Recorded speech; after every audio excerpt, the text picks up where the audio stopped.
जोधपुर के पास एक गांव था। उस गांव में दो कुत्ते रहते थे। दोनों आपस में गहरे मित्र थे। साथ साथ रहते तथा सोते थे। उनमें से एक कुत्ता काला था तो उसका नाम कालू था। दूसरा कुत्ता लाल था अतः उसका नाम लालू था।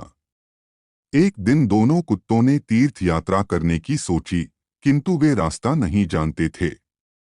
दोनों ने निश्चय किया कि यात्रा आरंभ तो करें। रास्ता तो अपने आप निकल आएगा।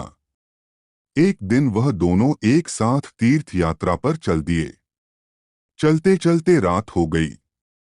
वह दोनों एक पेड़ के नीचे सो गए। थके होने के कारण उन्हें नींद आ गई। सुबह होने पर फिर अपनी यात्रा पर चल पड़े। एक गांव के पास पहुंचने पर होते हैं उन्हें भूख लग आई। वहां उन्हें कुछ चूहे दिखाई दिए। लालू की पूंछ खड़ी हो गई। वह कालू से बोला, क्यों गंडक जी, आप फरमाओ तो मैं इन दो चार चूहों की चटनी बना डालूं।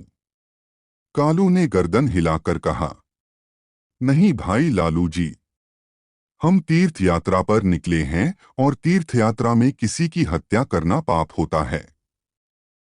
तो आप कोई दूसरा उपाय खोजो जिसमें कोई जीव की हत्या ना हो तथा हमें मांस भी ना करना पड़े। दोनों कुत्ते एक दोराहे पर रुक गए। वहां पर एक मंदिर था।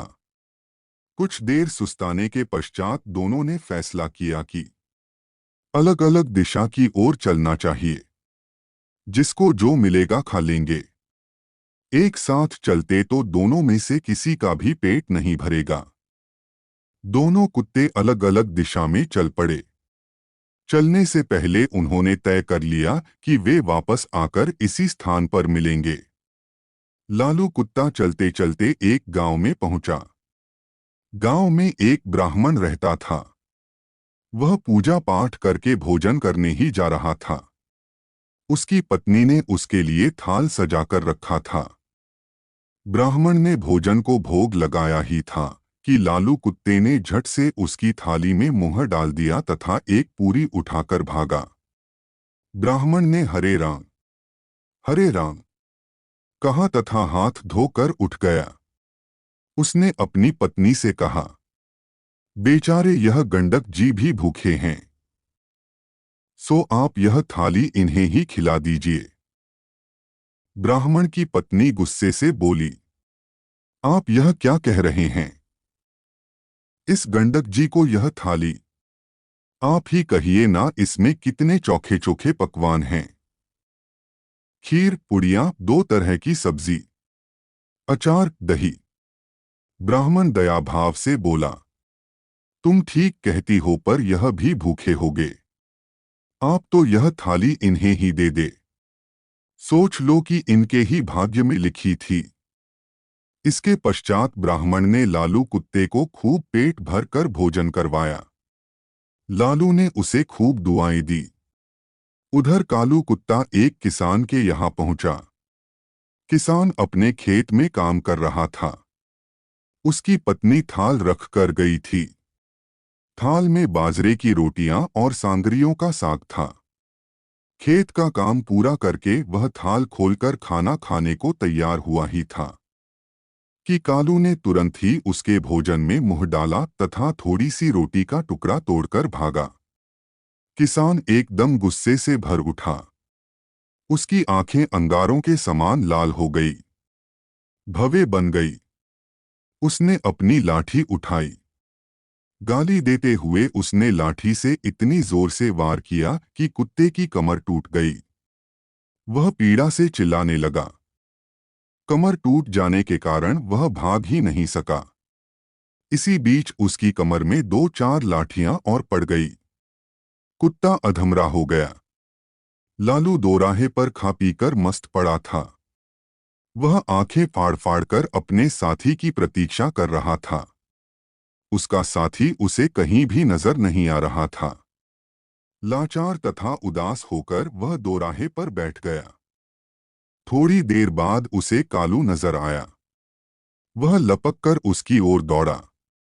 उसकी टूटी हुई कमर देखकर वह बहुत दुखी हुआ। पूछने लगा, भाई, तुम्हारे साथ ऐसी बात किसने की? कौन निष्ठुर पापी है जिसने रोटी के पीछे तुम्हारी कमर ही तोड़ डाली? कालू की आंखें भर आई। उसने पीड़ा से कहराते हुए सारी कथा सुनाई। कथा सुनाकर वह क्रोध तथा दुख में डूबकर बोला, मैं उससे अपना बदला जरूर लूंगा।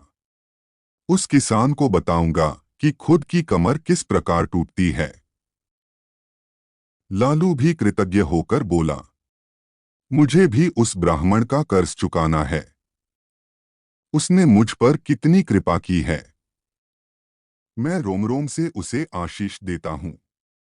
इसी प्रकार बातचीत करते हुए दोनों कुत्तों ने अंत में यह निश्चय किया कि उन्हें प्राण त्याग देनी चाहिए तथा प्राण त्यागने के पश्चात उनके घरों में जन्म लेना चाहिए। इत्तेफाक से न तो किसान के कोई पुत्र था और न ही ब्राह्मण के।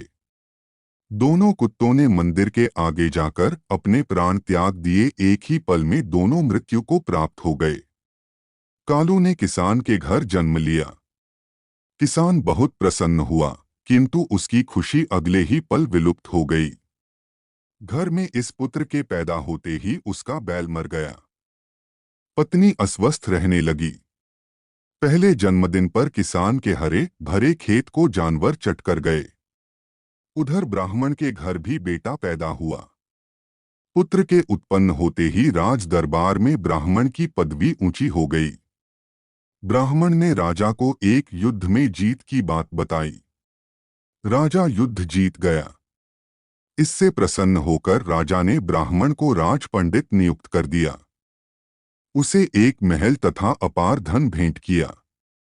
जैसे जैसे ब्राह्मण का बेटा बड़ा होता गया, वैसे वैसे वह भी बाप के समान तेजस्वी निकलता गया।